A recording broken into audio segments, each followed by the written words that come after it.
Saber Forum. This is Lord Bladewraith here. I have a couple of sabers to talk about with you today that I just added to my collection from the spring 2017 raffle. And what I have here is both my my winning raffle entry as well as my raffle first place prize in the spring 2017 raffle. So first of all, we will reveal. This is my raffle entry. This is the chosen one with nickel finish, and this one is one of those that this is actually the first, funny because this is the first one that I entered with, and it's what happened last fall too. My very first entry ended up being my my winning entry, so if that goes to show you anything. So I had a couple other entries, but this is my winning entry. This is the chosen one, and this saber is a lot more fascinating in person, as most of them are. There's just some things you can't discover until you get one in your hands. You get to kind of take it apart a little bit and try out some of the features, some of the hidden nuances, if you will, of the saber. So I'm going to start first of all with the weight. And just let you know that compared to, I'm just going to step off camera here to get its brother, my other version, the Graflex. And comparatively, they're just about the same.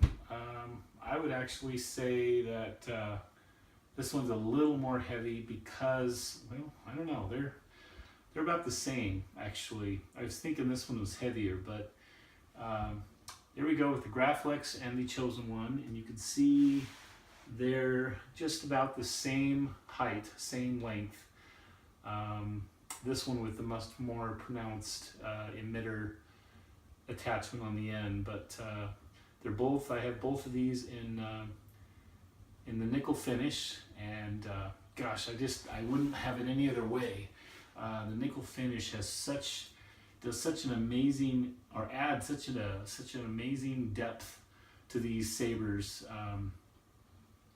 that I really enjoy it. So weight about the same as the Graflex if you own one. Not bad at all. One immediate difference I noticed, having owned the Graflex for a little while, is the length of the grips. The grips on the chosen one are at least a ½ inch longer on the chosen one than they were on the Graflex. And you might notice I took my Covertech wheel off my Graflex, but I have a Covertech wheel right there where the screw is on the Graflex too. But also comparing the activation box, you've got very similar activation boxes on both of these. You'll notice on my chosen one I went with complete black, all the way. Black illuminated AV switch with a black activation box. And this one on the Graflex I went with with the silver activations, or silver AV switch, but not illuminated. I wanted to keep it as, I guess, at the time, I wanted to keep it as movie accurate as possible. Could not help myself from getting the illuminated switch though on the chosen one, nor could I resist getting the windows here. So these are open windows. The blade color will come through, and could not resist just getting those. So went a little bit more spruced up on the chosen one on this occasion, but for me that's just what I wanted, so it's all fine. You know, everybody to each his own. Like I said, I wanted to keep it movie accurate. I probably would have just gone no windows and no illuminated AV switch whatsoever. A lot of people I've noticed have taken this off because it might get in the way, kind of hook you, or when you're trying to wheel it. I'm not going to do that with mine. I mean, I think I just want to leave this exactly like it is. It's incredible. I will say that it's it's a very hard one to hold two-handed for me, because there's just so many standout objects on this saber, where you have the activation box here, you have this piece here holding this on. This incidentally is the blade plug in the center, and this is this here holds the actual shroud of the emitter on. So if you were to take that out, that would just slide right off, and this is what the chosen one looks like underneath. And so very easy to remove. I'm not sure when or why, I mean, when you would ever want to leave it this way, and it's not MHS compatible, so definitely looks like it's been beheaded. So good for if you need to get in there for other reasons, I guess, customizing or otherwise, that's a good thing. But for me, just keep that on there. This other screw is mainly for aesthetic reasons, this silver one, and this here is not a screw at all. It's just a fake screw, but it looks awesome. And without any further ado, I'm going to put this saber to light, going to ignite it here. So here we go with the chosen one, and very, very cool. And what I got on mine is a tri-blazing red. There's the illuminated red AV switch and the windows. As you can see, turn the light off and maybe you can, not much light really coming in from that, but it's very cool. I really love the look of this. Like I said, this would be one that you would really be proud to wear on your belt in cosplay. Still dual, I mean, you can still duel with it, but definitely a little trickier with all the busyness going on. So that'd be the only downside of the saber, is there's a lot of busyness, much more so than on the Graflex. Graflex, as you can see, there's a lot more real estate on the Graflex to grip around. Very more streamlined, nothing more than the activation box here, and just a couple of accent items, and that's pretty much it. And then this pretty much stays out of your way, so it's definitely the Darth Vader chosen one that this is based on. A lot more busy, but real quick here, my impression is I really like it. It did kind of catch me by surprise at first with the grips and just all the busyness, and just at first I didn't really know how I would grip it if I were dueling. I think I settled on trying to grip between my thumb and my forefinger in this spot, this part here, because it's not really sharp, it's all rounded. So I was thinking I would do that, because that would keep me away from this area, and the activation box is there as well. So if I were to duel, I would probably do like that. This one's not bad doing it this way with the thumb over it, but again, your thumb is literally kind of gripping down on that. So the meat of your hand right here could take a lot of. There's really not a lot there that you could really take a lot of movement, and you could really clamp down, and it's not going to really cut into your hand too much, because it's all rounded here. It's not like other hilts that have sharp edges that you could literally cut your hand open if you were to get jolted or something. So definitely that's how I would grip it, is like that. Trying to grip it there where this part is just kind of this stays in the open area, and there's not really a lot of traffic there. So, and removing, I'm just going to remove the blade plug that's in there now. It's a blade plug, and that's courtesy of Ultrasabers, with the promotion of the raffle going on right now. And just to give you an idea of the blade plug depth, right there, actually I have a mark already from the Ultrasabers crew putting this blade in. So if I were to mark this with my thumb, it goes, you've got the blade plug hole or blade screw, retention screw here, and this is the edge, the very edge of the emitter, of the outside of the emitter here. So that's how far it goes in all the way. This is where the blade retention screw clamps down, and you've got all this about an inch going in. So very secure, not a problem at all dueling. Absolutely, this is a mid-grade blade, mid-grade ultra edge, but would not worry at all about this wobbling at all. So I'm going to clamp this back down, and that is again the Tri-Blazing Red. Just going to close, for those who haven't seen Tri-Blazing Red much, especially on the Chosen one, which is right at home with. This is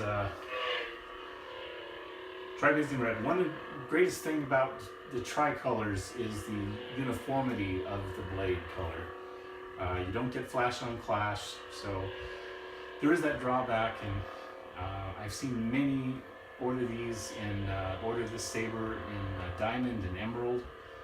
For me, there would never be any color that would ever feel right other than blazing red. So I went for the brightest, fullest blazing red that I could possibly get, and it looks fantastic. I mean, with the windows and the matching illuminated AV switch, it just screams Dark Lord of the Sith.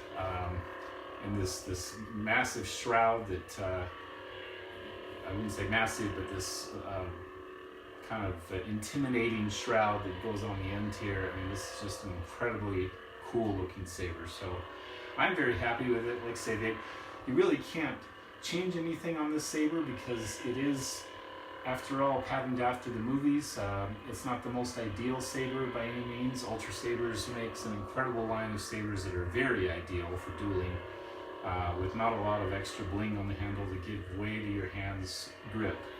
But that's not what this is about. I can duel with this while at the same time, I mean, look how amazing it looks. It's a gorgeous saber. So it's fantastic. I wouldn't change a thing. I mean, there certainly are negative aspects to it, but I honestly wouldn't change anything, even if I could, because it looks the way it's supposed to look, and it's got so much swag in every respect. So there's that aside. And now I'm going to make room for my first place saber that I won in the spring 2017 raffle. And the curtain rises. Anybody guess what it is? Anyone? No? It's the Guardian. The Guardian with 4-channel RGBW. So fantastic. I mean, this is gorgeous. This is also nickel plating. So I have an emerald RGBW in nickel plating with illuminated AV switch, and it's a white illuminated AV switch, nickel plating, black Covertech wheel, and I've already already played around with the settings a little bit, taking it just to the native Guardian look. So I'm going to take the blade plug out, throw a blade in here.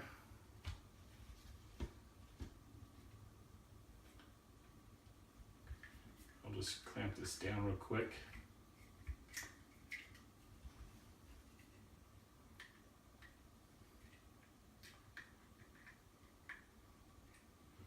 So there we go. And I do have a pulse on, and Flash on Clash is Arctic Blue right now. So again, this is an emerald board, so I can make this any color and any Flash on Clash color I want, as well as a pulse. So what it's doing is basically a little bit of Guardian Blue kind of pulsing to a lighter Guardian Blue, and the AV switch, or sorry, the fourth channel, which is the white LED, is dedicated to the illuminated white AV switch. So no, does not go into the color mixing at all, but again, I was able to do a pretty good pulse with an Arctic Blue. So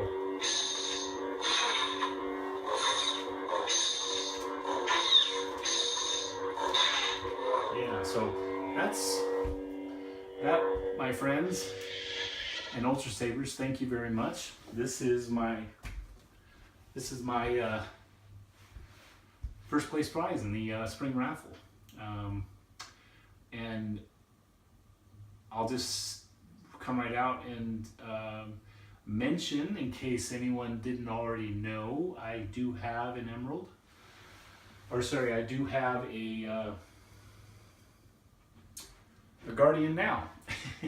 This is not an emerald version though, so this one is a Tri-Guardian Blue. No, it's just a regular Guardian Blue with Flash on Clash to Violet Amethyst. So I have this one in a a regular Guardian Blue with Flash on Clash to Guardian Amethyst, or sorry, to Violet Amethyst, and much the same though.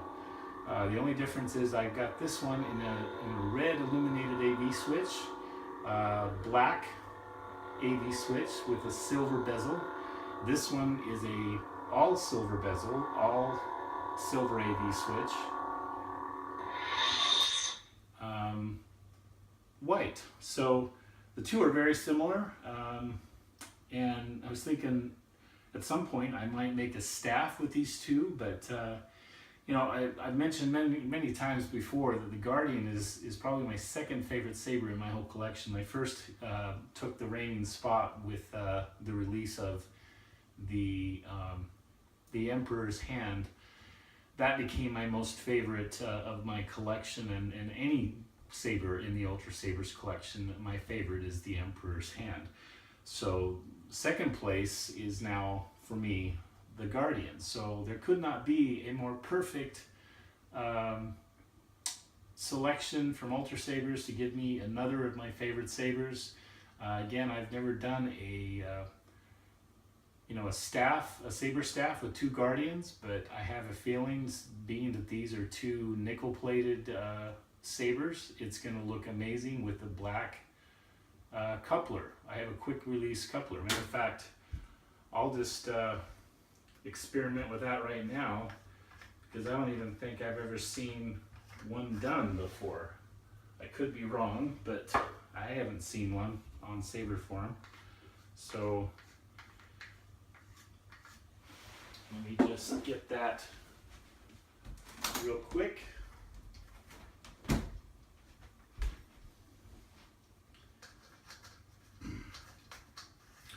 Let's see what that looks like.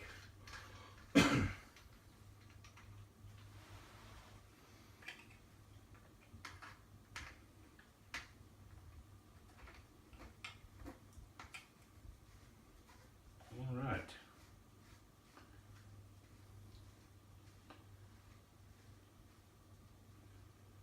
So I'm going to, in the meantime, to get a blade for this. I'm just borrow this blade from my chosen one. It'll let go of it.